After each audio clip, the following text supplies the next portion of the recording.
meus caros, aqui é o Corvo. Se há um filme de ação que pode ser associado ao contexto natalino, sem dúvida é Die Hard. É verdade que críticos e público nunca chegaram a um consenso em relação a isso, mas a discussão passou a ser infecunda a partir do momento que a própria Fox, na celebração dos primeiros 30 anos do filme, admitiu que Die Hard é sim uma produção natalina.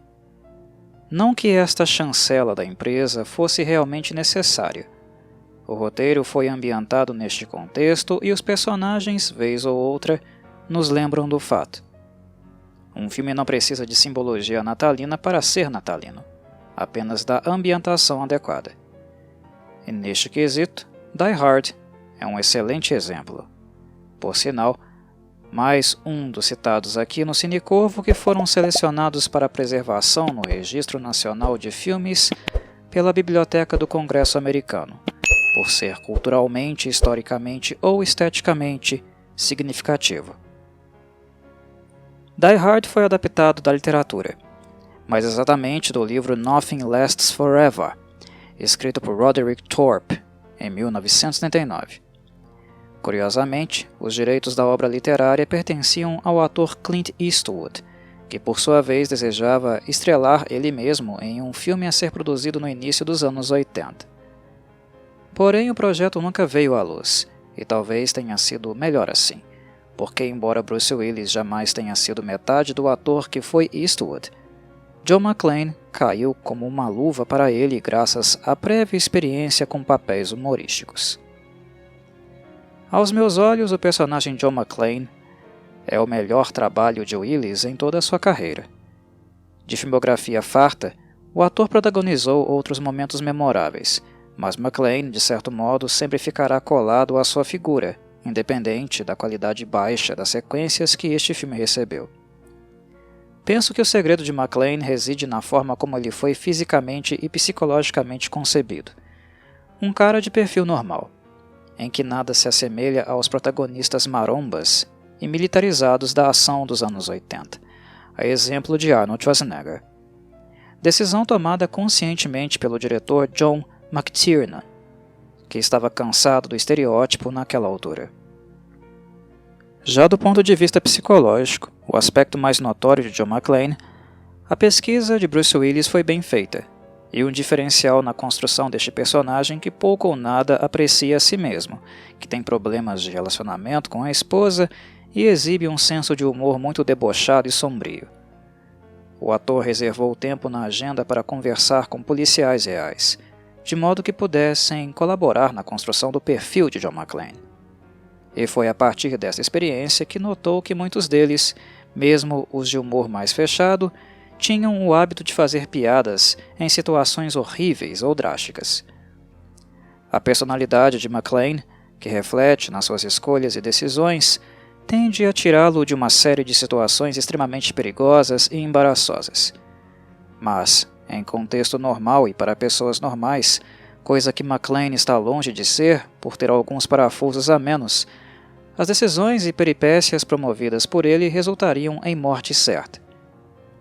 Encher a paciência de McClane e colocá-lo num dia de cão é uma das coisas menos sábias para se fazer num filme de ação. Perigoso, para dizer o mínimo. E no fim, é isto que faz de Die Hard uma ação tão espirituosa. Esta junção entre a personalidade, a inventividade do personagem e sua capacidade de sair de situações com um grau elevadíssimo de periculosidade. McClane é realmente uma figura. Dito isso, é fato que o personagem não é capaz de carregar um filme sozinho. Isso se comprova perfeitamente nos últimos filmes da franquia. McClane tem muitos adjetivos que o qualificam para o protagonismo em filmes de ação, mas ele atinge seu máximo potencial quando há outras personagens tão ou mais interessantes em interação com ele, sejam parceiros, sejam rivais. E no caso do primeiro Die Hard, certamente o destaque vai para o vilão Hans Gruber, interpretado pelo finado e excelente ator Alan Rickman, aquele mesmo que ascenderia ao estrelato graças ao papel de Severo Snape na franquia Harry Potter. Por mais que o trabalho de Willis seja digno de aplauso, a grande estrela de Die Hard, na minha avaliação, foi Alan Rickman, o que pode ser explicado por algumas razões. Primeiramente pela capacidade cênica do ator inglês. A antiga escola britânica de atores e atrizes era simplesmente maravilhosa, porque a maioria deles tinha experiência com teatro. Era onde lapidavam realmente suas melhores qualidades. E Rickman veio justamente deste cenário, sendo Die Hard a estreia dele no cinema. Foi na primavera de 1987 que o produtor Joel Silver, ao lado de John McTiernan, descobriram Rickman atuando na peça Ligações Perigosas, no papel de Visconde de Valmont. O impacto da atuação foi tão forte que ambos concluíram que Rickman seria o perfeito Hans Gruber. O problema, entretanto, foi o fato do próprio ator não comungar desta opinião. Uma série de fatores fez de Rickman resistente a aceitar o convite. O primeiro era o fato de Die Hard ser um filme de ação e, como sabemos, este gênero, especialmente nos anos 80, não ser associado de forma alguma à arte elevada era muito comum. A estereotipia e qualidade pastelona de muitos blockbusters do gênero era motivo suficiente para que Rickman não desejasse começar sua carreira cinematográfica através dele. E um segundo motivo era a vilania de Hans Gruber.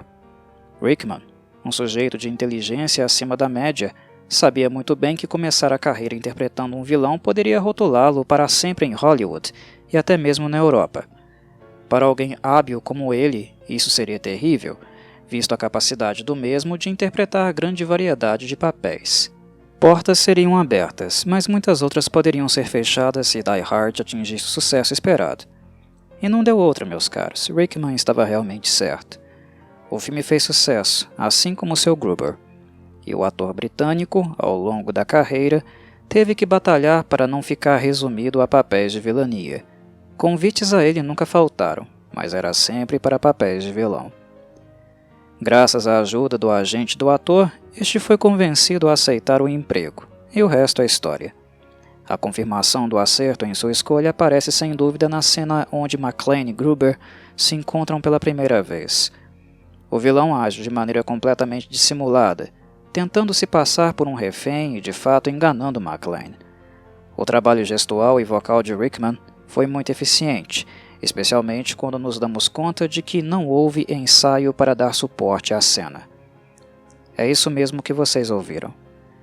Não houve preparo, apenas espontaneidade. Rickman improvisou tudo na hora. Era desejo do diretor John McTiernan que o encontro entre ambos fosse natural, e apenas com um ator do calibre de Rickman isso de fato seria possível. Para mim, este foi se não o grande momento dele no filme. Precisamos lembrar, com a mesma apreciação, do esforço físico que Rickman fez durante toda a produção graças a uma lesão que adquiriu logo no primeiro dia de filmagem, justamente no primeiro encontro com McClane. Rickman saltou de uma altura de aproximadamente 3 metros e danificou a cartilagem do joelho, ficando incapaz de colocar peso sobre o mesmo e obrigado também a usar muletas por uma semana. Quando vemos Gruber conversando com McClane no restante da cena, o foco da câmera é apenas na parte superior de seus corpos. Isto porque Rickman estava de pé e apoiado em uma perna o tempo todo. Como nem tudo são flores, mesmo nas melhores obras cinematográficas, o roteiro de Die Hard para mim sempre foi motivo de crítica. Por mais que o filme me agrade, sempre o achei desnecessariamente longo e apto a reduções. Há muitas cenas que não acrescentam à trama, e deste modo não justificam um filme de mais de 2 horas de duração. Em termos de edição, não vejo tanto problema, mas algumas cenas são excessivamente longas de fato. Isso se deve à bagunça que foi escrever o roteiro. Os responsáveis pelo trabalho foram Jeb Stuart e Steven de Souza, que nunca chegaram a convencer o diretor John McTiernan.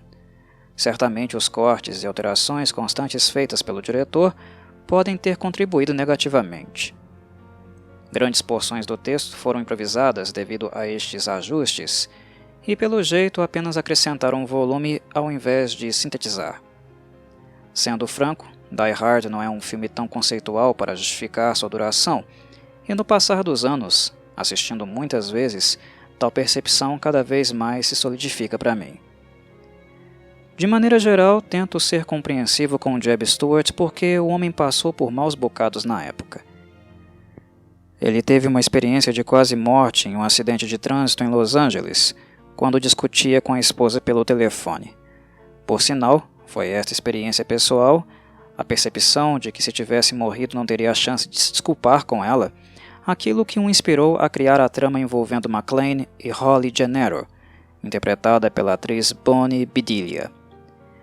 Estas espontaneidades e imprevisibilidades resumem muito bem o que é o roteiro de Die Hard. O próprio John McClane apenas foi tomando forma no decorrer da produção. Em diálogo, Willis e McTiernan foram decidindo qual seria a melhor forma de representá-lo.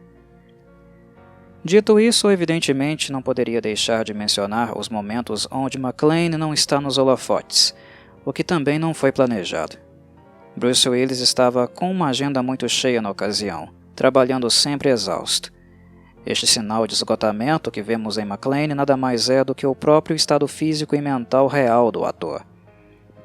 Para dar a ele um pouco de descanso, McTiernan fez ajustes no texto de modo a presentificar mais os personagens secundários, como o policial Al Powell e o motorista Ellis Argyle. No caso de Powell, isto acabou sendo um trunfo inesperado, pois o ator Reginald VelJohnson é muito carismático e desenvolve uma relação amistosa, motivacional e de parceria com McClane, sempre que se comunicam pelo rádio. O rádio de comunicação, por sinal, é um ótimo elemento do filme, pois é através dele que nos relacionamos mais profundamente com Powell e também com Hans Gruber, alvos dos comentários e troças de John McClane. Como filme de ação, Die Hard jamais deixou a desejar. E o minimalismo do primeiro filme da franquia vem a calhar no que diz respeito a nos mostrar como McClane é capaz de fazer coisas absurdas com tão pouco recurso à disposição. Bem, C4 não é exatamente pouco recurso, mas vocês me entenderam. O fato do cenário se resumir a um prédio e o jogo de gato e rato que obriga McClane a vagar pelos tubos de ventilação, tetos de elevadores e outros lugares apertados é muito interessante, pois não apenas são rotas de infiltração ou fuga, mas um modo eficiente para coletar informações e descobrir a real motivação de Gruber e seus comparsas. A cena onde McClane caminha descalço nos cacos de vidro, simbólica deste filme, é apenas a cereja do bolo no meio de muitos outros apertos. Por sinal, a cena foi preparada cuidadosamente para que fosse a mais convincente possível. Para tal, foram utilizados sapatos especiais de látex, projetados para se parecerem com pés descalços.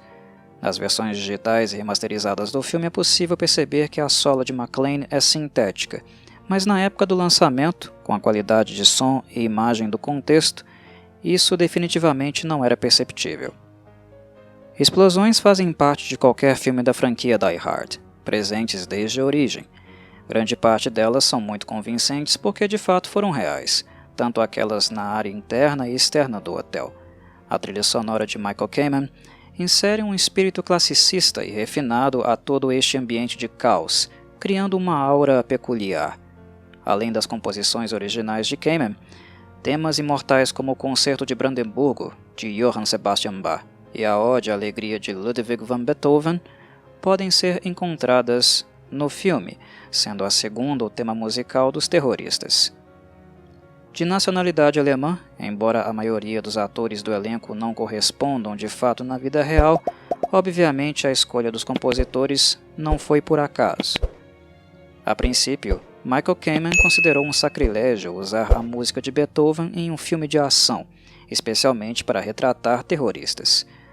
Mas quando McTiernan o lembrou que a mesma composição já havia sido utilizada em um filme muito mais brutal, A Clockwork Orange, Laranja Mecânica, de Stanley Kubrick, Kamen deu o braço a torcer. O compositor era grande fã da obra de Kubrick, e é engraçado como não se lembrou deste detalhe. Isto é tudo o que gostaria de dizer.